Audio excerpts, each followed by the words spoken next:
Welcome everyone. Today we have our another new episode, and we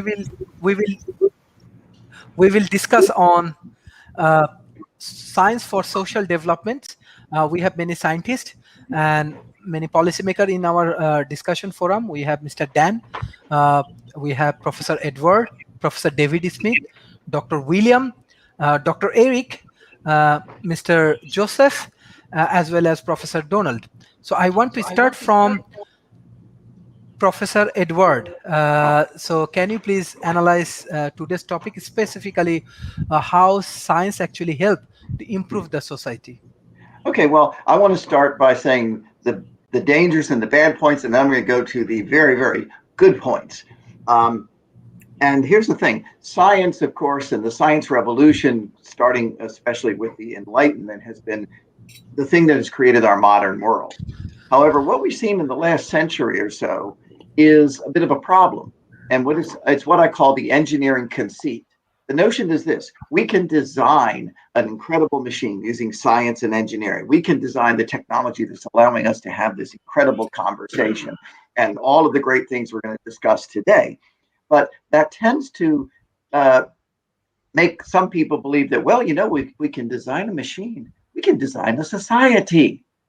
And this notion of society as a machine that you can design has been tried in many places and found wanting to say the least, because society is not a machine. It's a collection, a group of individuals. Now, I believe that the purpose of government is to protect the life, liberty, and property of individuals so they can live their life, flourish, prosper the way they see best. And so you have to be very careful about the arrogance of saying, well, we elites know best how to tell you all how to live because we are scientists, we are engineers. So I want to reject that. Now, by the way, the best example of where you see what I would call science and engineering going awry is in China today. For 40 years, China has had a very good policy encouraging entrepreneurship. So China has gone from having 9 out of 10 people in abject poverty after killing 60 million of their own people to only 1 in 10 in poverty. That's certainly progress. I think everybody can agree. But now what we see is they've used science to have millions and millions of cameras everywhere to track everybody. It's George Orwell on steroids. They have a social credit system where if you don't smile at the right party official, well, then you can't get into the school, you can't take the train, you can't get a particular job. You see what they've done in Hong Kong, and you see what they've done with Muslims in terms of oppression. So you have to be very careful about technology because it can be a blessing and it can be used, as we see in this case, for incredible abuses. Now, the good point, and I want to encourage all of your listeners to appreciate this, is it was our understanding, starting with the Enlightenment especially, that the human mind can understand the world and therefore can control and can have power to make the world better that has created our society.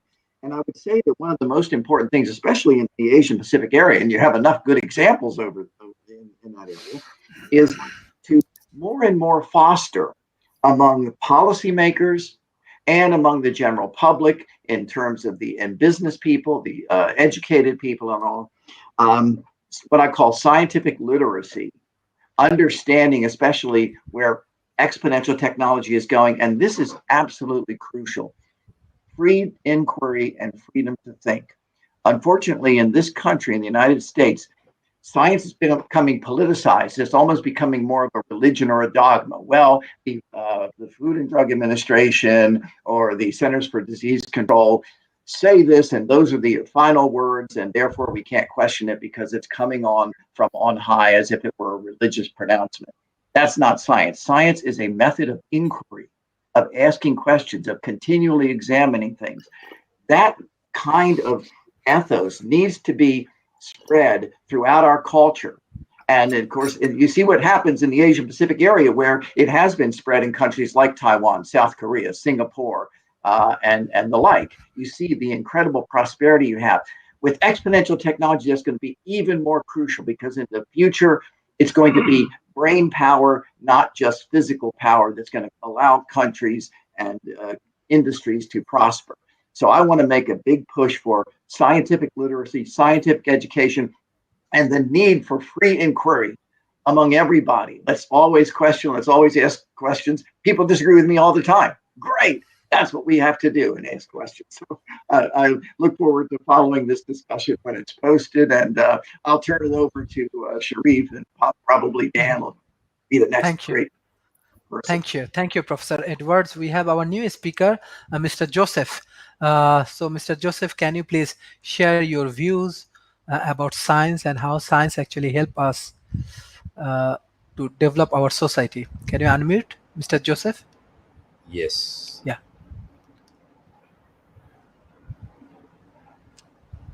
Can you hear? Mr. Joseph, my question. Yes, I can hear you now. Okay. Fine. Yes. So, Yes. How you want to analyze this point? Yeah. see, we have to create a social science. Nowadays, the socio-political experts or social scientists say democracy has become a conspiracy. Actually, they say it is a conspiracy. Democracy is a conspiracy. And I am from India, and Indian context goes very well with this statement. And we have witnessed various other countries, which I don't want to name, but at least for an example, I can say, for example, the transition of government in USA, what happened during that period. So it has become a very big question. Today, the society is living at the mercy of the rulers. Who are the rulers?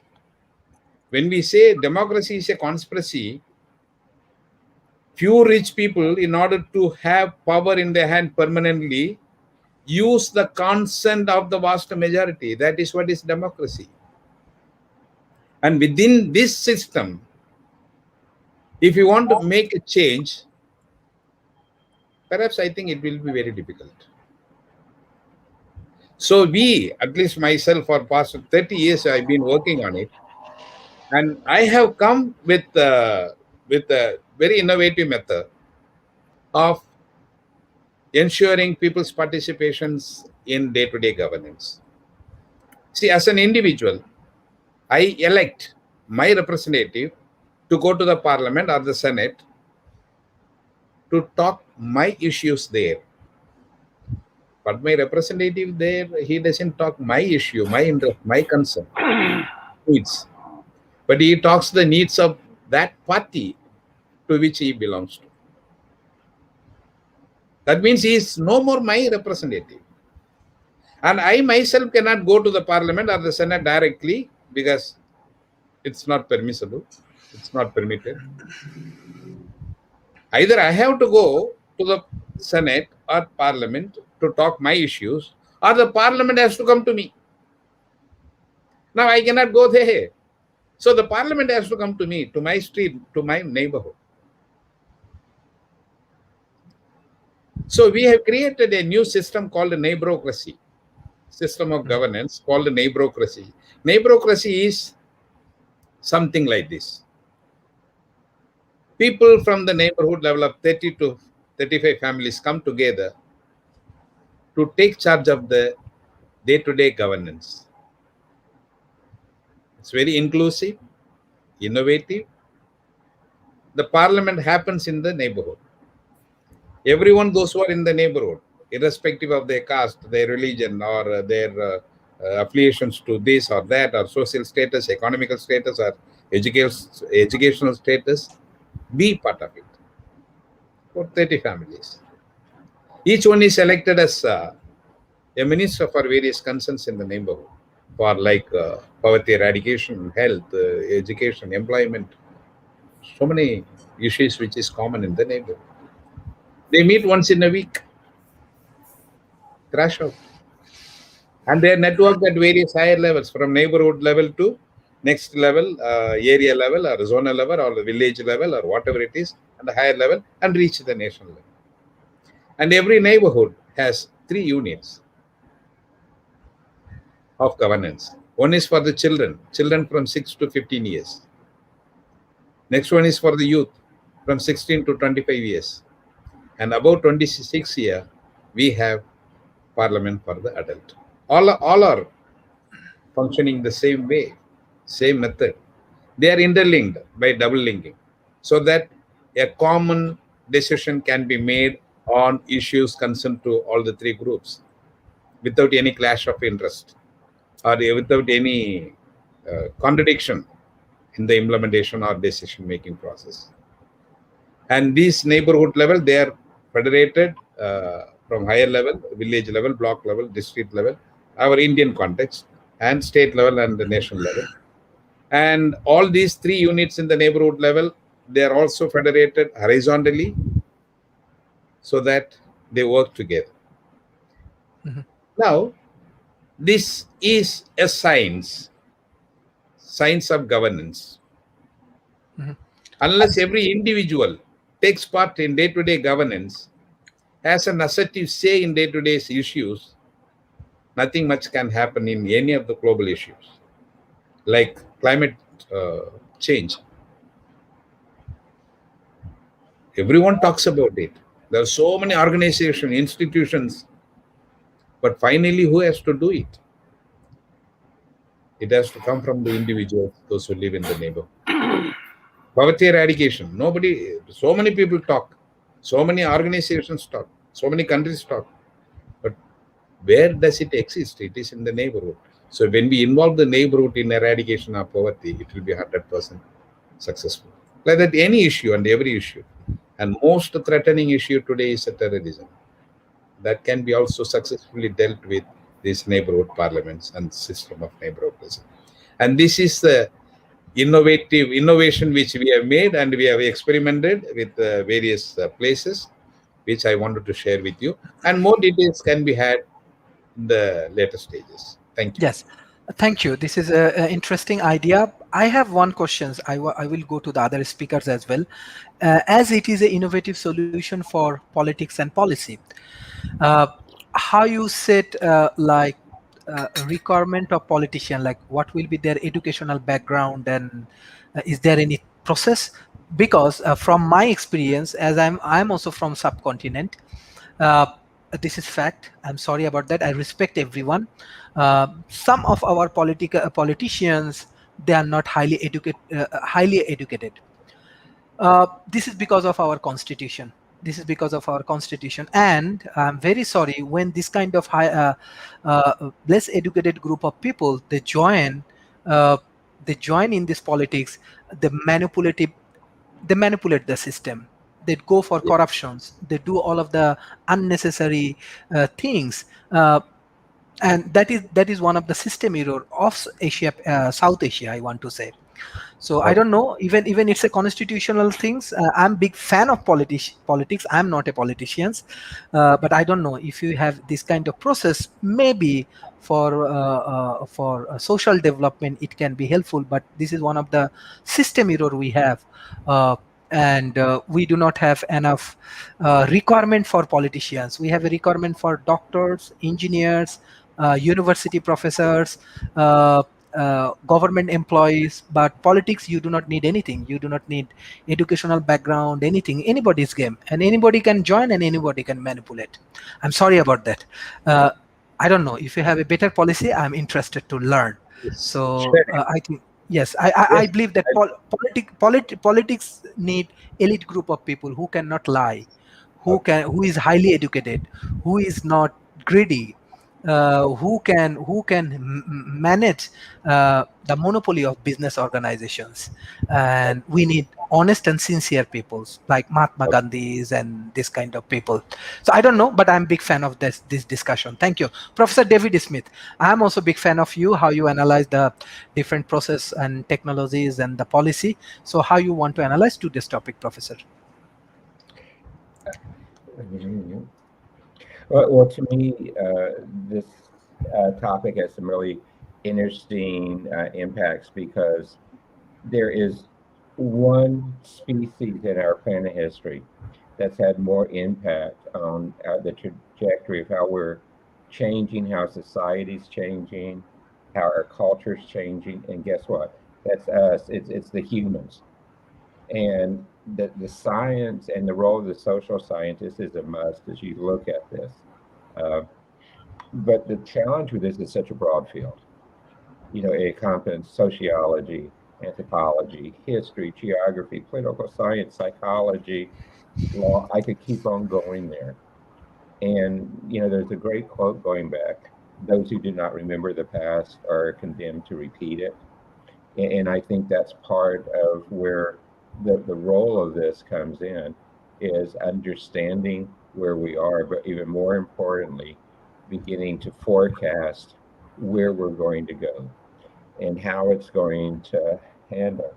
So as I look at this topic, you really have to think about what's the law of the whole area of social development. What are the stages of social change we're going to go through? What's the process of development we're going to use? Social institutions are a huge part of this, because the social institutions touch every aspect of life. And it really, all those things combined go back and affect the nature of our human development. And the nature of our human development is where the science of social development really comes in. Is you've got to take that whole range of topics, group them into social development, and begin to say, how do I look at them individually, which, as Edward talked about it, those are one of the places where the science is there. But the problem with social development is it's multiple science fields, multiple views, and all of those work together to create the whole of social development. And because of that, the complexity of this is really broad, but it's really important that you go that way. And the cultures, the diverse cultures, is another part of social development that is very important, I believe, with how we are today in a global society, where 1,000 years ago was really less important than we are today. So you have to look at in all of these complex systems to understand it. So I think that's kind of my first comments. Thank you, Professor David Smith. Dr. Eric. Okay, I was not muted. Okay. My apology. So, yeah, science is a method, right? I mean, this is a methodology that we have formalized. Basically, it's a formalization of what everyone does, which is called trial and error. Okay, when you do trial and error, you stick your hand onto a warm, hot, to a hot plate, and you go like this, and you take your hand out. Then you learn, and the hypothesis is, okay, don't touch the hot plate, and that's trial and error. Okay, and then when you figure out, when it cools down, you can touch it, and then you can expand on your model of what this plate does and all that, and that's science. And that's just the method, right? That's just the method. The question is, how do people apply that method? And you can always apply it in a genuine, earnest, and frank way, or you can misapply it by using it to coerce people and and make gobbledygook and things of that sort.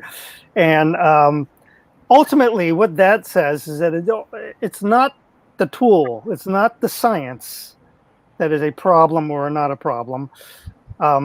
It's the people who are using it. You have people with good intentions who use the science in a good way, and the outcome of things like that are, healthier people, longer lifespans, roofs over our heads, and food on our plate, things like that. Those are the results of science practiced by people with good intentions. And then you have people with bad intentions who practice science in a different way. And the result of that is basically stealing money from people by getting them to donate to, young Earth creationistic, arc museums and flat Earth studies and all these other stuff. So ultimately, it's not whether the science is applicable or not. It's who are using it. Okay, and somewhere along the line, we need to, when we're teaching people about science in the at the middle school level. I first got the understanding of the scientific method in 7th grade. That I was 12 or 13 years old at the time. Okay. At that time, when I learned it, I'm sure that's probably the similar time when other people learned it. We just learned and understood the process of how you do it, and then we applied it and showed examples of how how Isaac Newton did it, and how Rutherford did it, and all these other stuff. And it's actually a very great example, because a lot of those things are where the initial hypothesis was wrong, right? For example, the concept of what an atom is, the nucleus of an atom, or the whole atom. Okay, the initial concept of what an atom was wrong, and it took more and more discovery to figure it out. That's trial and error to figure out. Realize there's a really small thing called a nucleus inside. Yeah, and the electrons that kind of like hover around somehow forms a much bigger thing for the atom, and then the nucleus is really small within it. That's a study that you can get out of that without ever actually seeing any of those things. You can only just see the effects, and to explain the effects, you have to create the model of what the atom is, and that's a learning experience, and that is good science. Okay, and then there are bad science, which is people who are doing things nefariously and misapplying the use of it, and then try to get towards an answer that they want to get to. And so, we as humans living in a society have to learn how to differentiate good science from bad science. And it's not easy. It is not easy at all, because I know people, during my graduate years as in my PhD for math, I'm talking with other mathematicians, PhDs, professors, mathematicians, physicists, and all that, and they make the same mistakes. They say this. They go like, these guys in some other field, they can't get their act together. One day they say, carbohydrates is good for you, and next day they say carbohydrates is bad for you. And, and the next day later they say carbohydrates is good for you again. How come they can never get it right? But that's exactly what science is. Okay, that's exactly what science is. Science is going to say that, you test it this way, you get this result. You test it that way, you get that result. And it's not that clear. And you should be getting conflicting answers like that, because the way the metabolism works in the human body is very complex, and there's no way to really get to an answer that quickly. So for scientists, physicists, and mathematicians to poo-poo the nutritionists to say that they can't get their act together is hubris, okay? But, at that time, I was among that group, and I was just as hubristic as they were, and say, oh yeah, these guys, they don't know jack. But now I kind of realize that what they're doing is called science. Hands dirty, your dirt in your fingernail science, okay? Because they're doing these things, and they're coming out with numbers, and they're going like, what the hell is happening? And they're figuring it out, okay? That is actually good science, and it's tough. It's tough science, So it's tough. So if professional scientists can't do science well when it applies to something outside of their own field, then it's going to be difficult for lay people, the regular citizenry, to be able to do something similar. Okay, so I understand, that the problems that we have in trying to expose science to the common people, and there's no way to get around it. And there's talks about it, TED Talks and other things that offer kind of talks about how to understand science, and it takes a while. And I have to tell you, I'm very fortunate that on YouTube there are a number of various good videos that do good science exposition. They do explain things in a very good way, and they are very well done. And they are much better done than what I remember seeing at the lecture halls in college. Okay, the professors that I had, they're terrible. They can't explain out of a paper bag. They're terrible. And these people are professional expositional, explainers of things, and they do a good job of that. So, okay, I'll let you move on to the next person. Thank you, Professor Donald. Can you unmute, please? I definitely agree with what Professor Eric said. He started out saying it, I think, a little bit backwards, but he switched around. We don't really use trial and error. We use guess trial and error. So we guess that it's going to be okay to touch the stove. We try it and go, oops, that didn't work. And then we learn from those guesses. And those guesses are what hypotheses are. And that process of doing that is called abduction. So we give the guesses we make in science a fancy name called abduction. And that fancy name came from a philosopher named Charles Sanders Peirce. And the reason I'm saying that is because I think one of the solutions to the issues that Dr. Eric just brought up is that we should learn a little bit of philosophy when we're learning science. In my PhD thesis, there's quite a bit of philosophy. I go through Hegel and Kant and all those guys to try and explain, because the question goes back all the way to Socrates in the West and others in the East, which is, how do we actually know we know something? Because ultimately that's what we're trying to ask the question of in science. How do we know something? And the answer is we don't. We never do. And that's something that a good scientist realizes.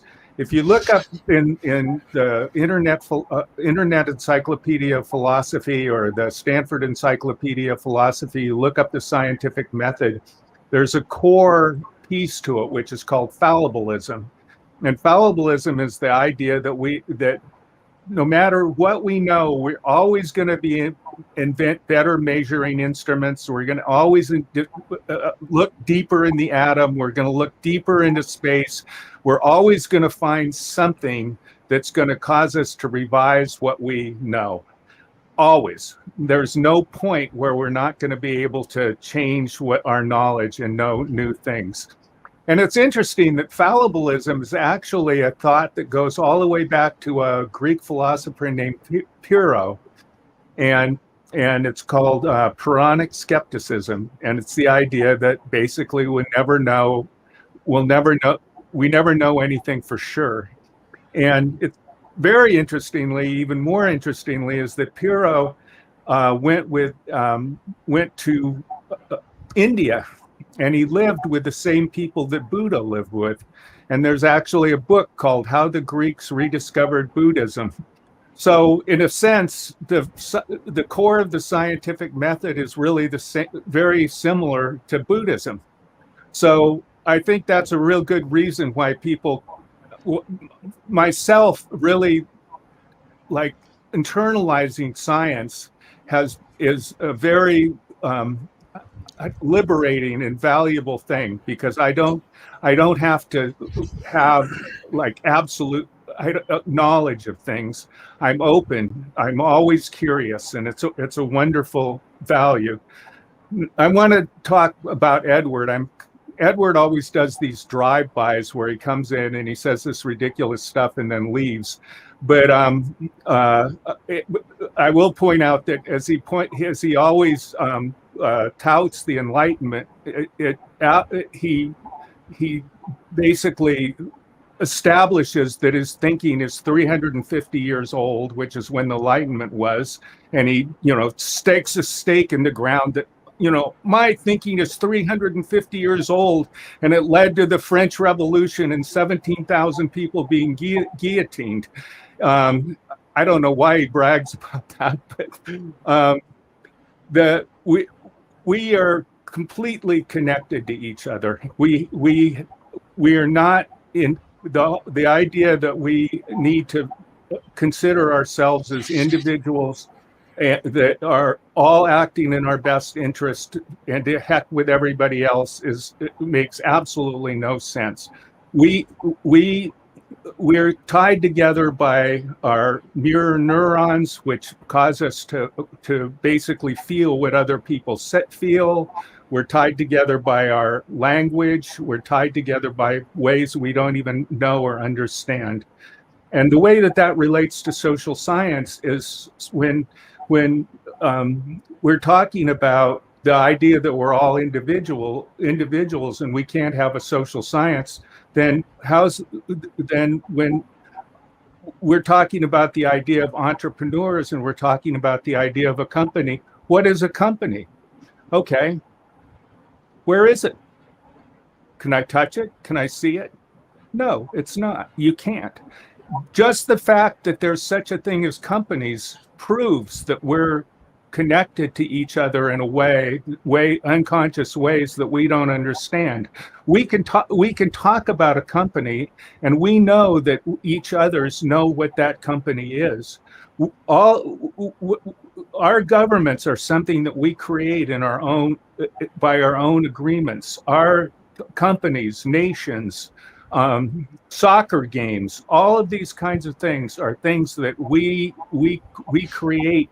We somehow unconsciously agree on and make together. So since those things, are we going to throw up our hands and say those things don't exist? I mean, how sensible would it be for me to say the IRS doesn't exist, so I'm not going to pay my taxes? That wouldn't work. The IRS exists to the point that they'll come and get you and make you pay your taxes or even put you in jail or whatever. They exist. All of these things are there, and so social science is asking the question: how can we look at these things? What are these things? And we have to take a semi-realist point of view and say that they do exist, and how can we measure them? And what winds up happening is you have to say, well, how are they different than not them? In other words, how is a company different than what's not a company? And those questions are difficult questions. Like there's an economic view of what a company is. There's a sociological view of what a company is. And we try and they're not as different as you might think, because there's tools like social network analysis which cut across disciplines. Like the first book on social network analysis was in 1958, and it was anthropology. But if you go to a social network conference now, it's anthropology, sociology, social psychology, sociology. It's all of these disciplines. So how can we unite those things? Well, the answer is if you look at anthropology, look at sociology, what makes them different? And the answer goes back to what I was saying about philosophy. It's a question of how you know what you know. And science is, besides the method of continually asking the questions, of making guesses and then checking those guesses, and then taking those guesses and assembling them into some sort of an idea of what things are.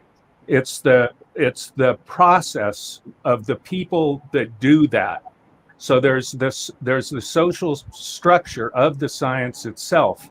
So within anthropology and within psychology and within sociology and each discipline, the people have their journals, they have their textbooks, they have their professors who all, when you say something, say, I've done this work and I've found this and I've discovered this thing, they check you and they say, okay, yeah, we agree, you've used the right tools, you've used the right methods. Well, ultimately, that's philosophy. And so what we're doing now, or what's the key, is to understand the philosophical basis of what's going on. And my friend Mark Granovetter's latest book, Society and Economy, kind of merges Herbert Mead, who is a social psychologist, and Mark is his basis of what he does is called economic sociology, where he basically looks at economics as embedded in sociology, and then he looks at how trust is formed and things like that. So he's putting these different things together, and he's figured out ways of looking at it at a degree of abstraction where you can actually start doing that. And then once you start doing that, you can use statistical tools and other kinds of tools. And when you start out with the idea that you're never going to get it right, then you're always going to be able to learn something. I want to just end with saying there's a very, very appealing idea by a guy named Lester Ward, who was the father of American sociology, the first president of the American Sociological Association. And he was very much into what Joseph was saying. He talked about armies of lobbyists. He had this great, wonderful thing that he said about how the lobbyists would come to the government and beg for money. Their businesses wouldn't even succeed unless they were subsidized by the government, and they'd complain about the poor people who were taking all the money when they were actually the ones who were taking it.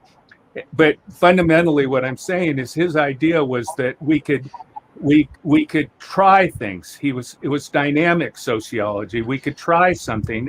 We could form hypotheses, try the hypotheses, see what happened. If it didn't work the way we expected it, then we could modify what we did and try something else. Dynamic sociology instead of the idea that we could reach absolute truth. And he asked this question, which I think is very important. He says, if we have a way to make the world better and we don't, what are we doing? And Thank you. Dr. William. Can you unmute, please? Okay, well, good morning, good afternoon, good evening, wherever we are in the world. It's always a pleasure. It seems to me there are a number of phenomenal ideas that were raised by my colleagues. And I don't know necessarily that I should hitch my wagon to them because they speak for themselves. All of them. I think fundamentally, when I look at this very complicated subject, it's simply this. It's that currently the world is in a juggernaut.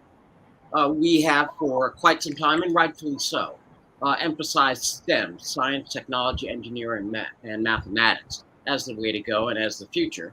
And that's applying to any number of the social challenges that we have across the globe, whether it's globalization, climate change, food security, any particular problem. We have been emphasizing the development of the human capital in those specific fields. Now, it seems to me that the question presented today, which is the role of science in societal development, means this. Are we really going to suggest to ourselves that the development of our future society is science-based only, that is science, technology, engineering, and mathematics, or is there a room in a space intellectually and socially for the arts? That's liberal arts. Now, this discussion, this kind of debate has happened for quite some time in the past in academia. But now we're at, I think, an inflection point when we look across the globe. And it's for a couple of reasons. On the one hand, as we continue to move and we are not turning around, towards technology as an option, increasingly favored to solve issues. That requires people to think and design, and the architects of the science and engineering world. But then the question always comes, and this is where I always will defer and carve out a space for Dan.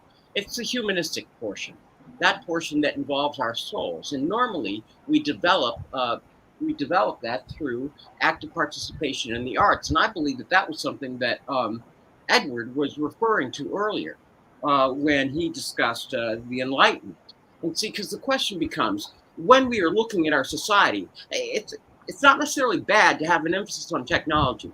It's not necessarily good to have a complete emphasis on technology. The question is, where do we draw the line? How do we balance it?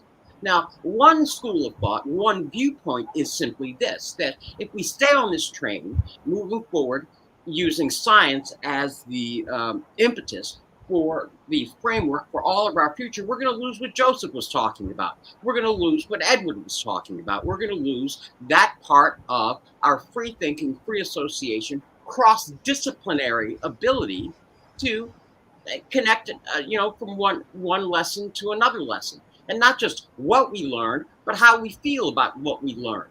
Because therein lies the soul. That's where you get to the connection across the globe. It's one thing to say globalization. Globalization can come in the form of technology. Globalization can also come in the form of cultural exchanges through dance and music and poetry and literature.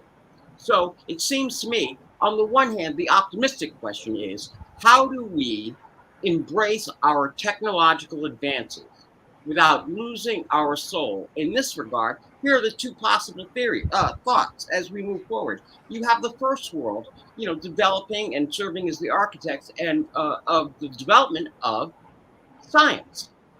And then they construct all this stuff, and then they dump on the third world and just say to them, because they don't have the scientific literacy, hey, you're just going to be a cog in this wheel.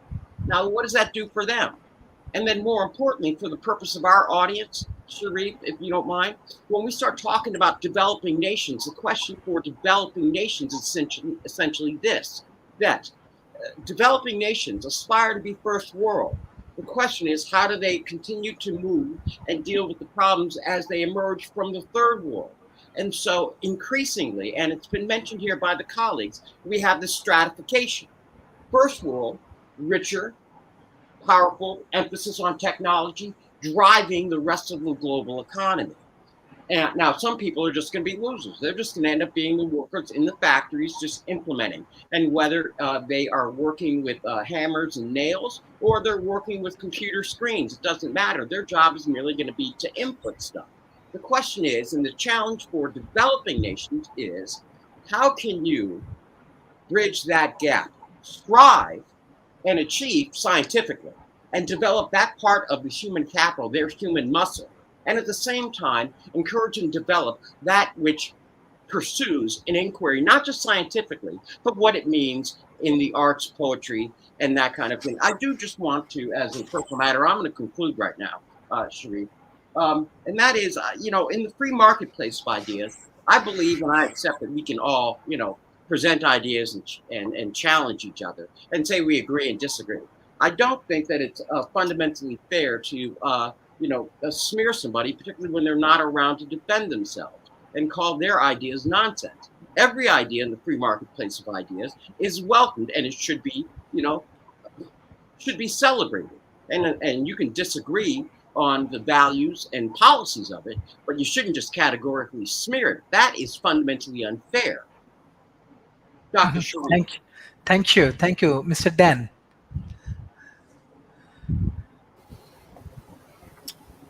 Great points, everyone. I think civilization is kind of this neck and neck race between knowledge and wisdom. When our knowledge gets out ahead of our wisdom, then we get threatened with mass technological routes to extinction, and we really are at such a precipice right now. So everyone's really got to push the wisdom pedal through the floor. I'm in a discussion community called Transitional Governance, and a great part of this community are indigenous advocates who talk about the land back movement and how the indigenous people, the First Nations, they knew how to steward the land. They didn't have this idea of taking and taking and taking, and it's all gone and then you're sunk, kind of. When they saw a plant, they only took one or two. They left the majority of the plants there to regrow, and that's the essence of permaculture, in fact, which is a kind of Garden of Eden food forestry, which is actually a great bridge between where we are now and where the land back indigenous wisdom guides us. So I think it was interesting that Joseph with Neighborocracy talked about, disintermediating government back to the neighborhood level, about 30 households. And, if you imagine that each household has 4 or 5 people, that's close to something called Dunbar's number, which was Robin Dunbar was an anthropologist who said that you can have in a lifetime about close relationship with about 150 people. And, those 150 people may or may not be the ones that are your nearest neighbors. But as an example of a close relationship, it's like if you saw them at a bar, you'd just say, hey, and you'd sit right down uninvited, so that kind of close relationship. And, people have thousands of friends on Facebook that it's questionable if they would just barge in on them uninvited like that. But I think the intentional community movement, which has been gathering steam, I guess ever since the Amish or the Mormons. I mean, this is a great movement where people form communities with like-minded people. They're not random communities; they're intentional communities, and I think that's going to be a huge thing that we should look toward making possible. There's systems like land trusts, land development trusts, where the chunk of land is put in trust for the good of the whole community, and people know they're going to have affordable housing, indefinitely in such a system. Henry George, who I'm an advocate of the geoist Georgist idea that, nature is the common property of the commons, and it should be used rented to fund the administration of governance. And that idea can actually be brought about without changing any laws. It can be done in a kind of an intentional community basis. There's already examples of it. Singapore, I believe the government owns 90% of the land there, and they lease it out, hopefully in a fair way. But yeah, the idea that all this land was, just claimed militarily or under some papal doctrine of discovery that said, hell, you're not a Christian, therefore we can take all your stuff and enslave you and kill you. That's the kind of restorative justice that really has to be walked back. We need to go down that road. And the indigenous people claim that they have been, disenfranchised from their stewardship nature by being dispossessed of all this land that they were in harmony with. So my advocacy is for a watershed by watershed permaculture design, and do this with the light of indigenous wisdom. The Iroquois Confederation had a council of 13 grandmothers, and I think that's a great thing, because you can't beat that grandmother wisdom, And yeah, I would say study permaculture. It's a really got a lot of answers, and science can be a tool for this if we use it for mutual aid and compassion, and we don't use it for just material extraction and acquisition. And I guess I would ask Joseph real quick, does he think permaculture is a route to neighborocracy? If he can speak to that, I'd love to hear his thoughts on that question. Thank you. This is a very good discussion. Thank you, everyone, for joining today's sessions. I want to go for the last question and the concluding remarks for today's session. I want to start from Professor David Smith. How we can develop more scientists from the developing nations, and how we can develop our society through this scientific community. The answer to your question is the scientific community needs to begin to look at cross-disciplinary, how to look at social development.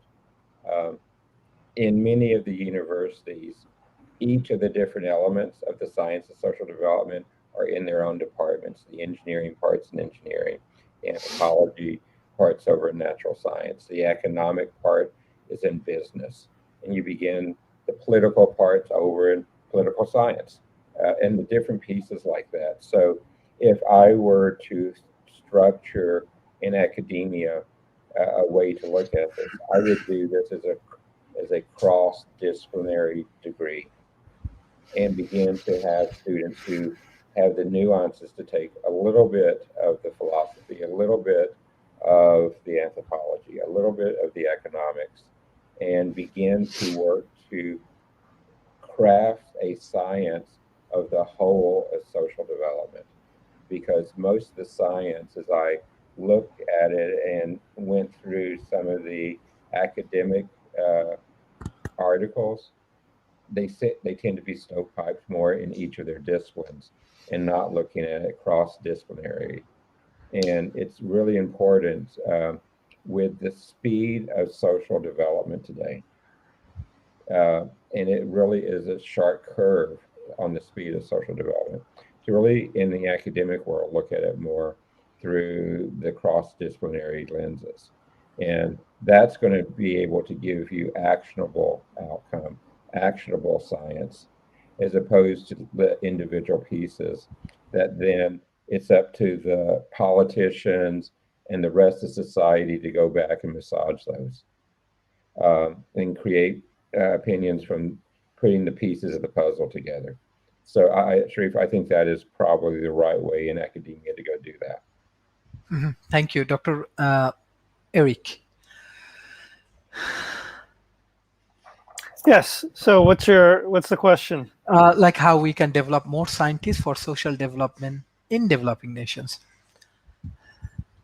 Well, it begins in the education, right? I mean, it is through education that you formalize the scientific method, but don't teach it in an indoctrinating way. I mean, the thing is that the scientific method is a very natural, very simple concept, right? I mean, it's not some words from above, that we got from God or something like that. It's just a very natural process, It's just like what Donald was talking about when he was correcting me.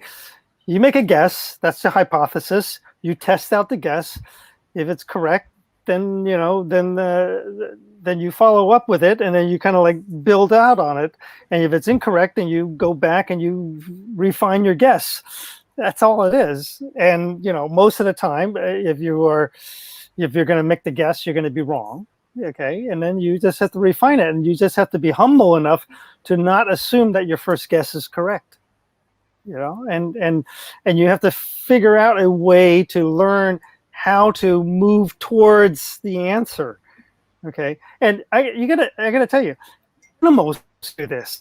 Okay, elephants, they figure out where the fruits are or whatever. They do that by guessing. And then they test it out, and then they, try it out, and they eat the thing, and they go, yeah, this is good. And then they go, after that. Animals do this. Plants do this. Okay, it's common to every living thing to do it. It's just that for reason, humans can't do it in the same way that animals do it, and that is the frustrating part, because if you take out the ego of the human, the thinking that they know everything, okay, if they can take that out and be humble about it, and they'll be understanding that they're going to make the wrong guess the first time, and all they have to do is kind of have to try it out and test it again and again and again, they will be able to actually get to the answer. And I also want to comment one thing is that one of the things I want to mention is that there are people who make bad opinions, okay? And we need to call them out on it. We don't want to respect them. We want to acknowledge that they made a comment, they made an opinion, but we cannot respect the bad ones. We cannot respect those that are wrong, that are mistaken, okay? Because then you give validity to something that is wrong, and you don't want to do that. You have to call them out, and you got to say, no, that is wrong. And then you got to, we don't need to respect people who still believe flat Earth. Okay, we don't need to do that. Okay, we don't need to respect people who doubt, the efficacy of the vaccine and all these other things. We don't need that. Okay, there's no respect for those. We can acknowledge it because yeah, we heard you. Now shut up and don't talk about it anymore because it's wrong, and that's it. Because those are exactly the example of what I'm talking about. You make the guess, and it's wrong. Don't keep harping on it. Move to the correct answer, because that's what we do as scientists. We move towards the correct answer. Okay, it's more correct. It's never the actual correctness, right? I mean, there's no such thing as that. You just move towards it. Okay, and that's all you have to do. That's all I have to say. Thank you, Professor Donald. Professor Donald, can you hear me? Mr. Dan. Donald looks frozen there. I really love to harp about permaculture, so I'm going to do it some more. There's actually 12 design principles that are one of the originators of permaculture articulated. And it's kind of cool that there's 12, because you look at a clock, there's 12 numbers on a clock. You look at your calendar, there's 12 months on a year. So I would just like to really quickly describe these 12 principles and think about if you could apply them, through each of the 12 hours of half the day, or through each of the 12 months of the year. In fact, I might be actually making some clocks and calendars to sell at the street fair that's coming up on Human Rights Day, October 17th in Thousand Oaks here. So first principle, observe and interact. Second, catch and store energy. Third, obtain a yield. Fourth, apply self-regulation and accept feedback. 5, use and value renewable resources and services. 6 is important, produce no waste. You'll notice nature doesn't produce waste. 7, design from patterns to details. 8, integrate rather than segregate. 9, use small and slow solutions. 10, use and value diversity. 11, use edges and value the marginal. And 12, creatively use and respond to change. And that's just a little sampling of some of the design ethics of permaculture that uses principles like applied ecology and engineering. And I mean, you can really use it for more than just growing food systems. You can use this to design anything in a whole systems kind of way. So science is meeting systems ecology, and this is the time to get good at both of those things. And thanks again for the opportunity to discuss this. Thank you, Professor Donald. I'm back. Yes, what's your yes, okay. Yes, what's your I really thank Dr. Eric, and I want to say that I got the note from Ali about elephants being intuitive, and it is intuition. When you make a guess, how else would you make a guess? Scientists do work by intuition. When you're guessing, you're guessing. Now, it's been shown that scientists' guesses are a lot better than random chance. When they form a hypothesis, it's more likely to be true than just shaking a dice. And there's work on why that is. It's an interesting thing. It's worth studying. But what I want to say to answer your question about how to get more science is, the answer, I think, is to tie it to a person's self, because there's no difference in science, the scientific method, than learning in general. Oh man, my antivirus software is causing me a nightmare. There's no difference. basically, whenever you're learning, you don't know it. In other words, if you know something, you don't need to learn it, right? You already know it. So if you don't know something, there's always the possibility that the first time you encounter it and you make a guess, or you're not going to get it right. But then after that, you've learned it. And so learning is a process of making mistakes, whether it's scientific learning or you're learning to play guitar or do art or anything. It's going to be a process of making mistakes. And so tying the ability to be able to feel okay about making mistakes, I think, is the most important thing. And then people can start looking from there to their passions. And the STEM kind of thing is usually a passion of being creative or making money, because engineering and things like that are usually more financially rewarding than being a guitar player, though guitar players get the girls, and so, there's different kinds of rewards. But that's really what I want to say is if you're a society, one of the things that makes Silicon Valley so successful is that it's okay to fail. There are people who've started 3 startups, and every single one of them has gone broke, and then their 4th startup, venture capitalists still give them money, and the 4th one succeeds beyond anyone's wildest dreams. And so there's no failure, there's only feedback. You try something, if it doesn't work, you try something else. As Thomas Edison said, I've never failed, I've just tried 10,000 things that didn't work. So I think that's the key to really creating good scientists and good human beings, is to be able to have people be okay with trying out their guesses. Thank you, Sharif. Thank you, Professor Donald, Professor David Smith, and Mr. Dan, for your continuous support for World Talent Economy Forum. This is an excellent discussion, and I'm sure this is very, very valuable for the youth community, for policymakers and the corporations. Hopefully in the future we can arrange more discussions.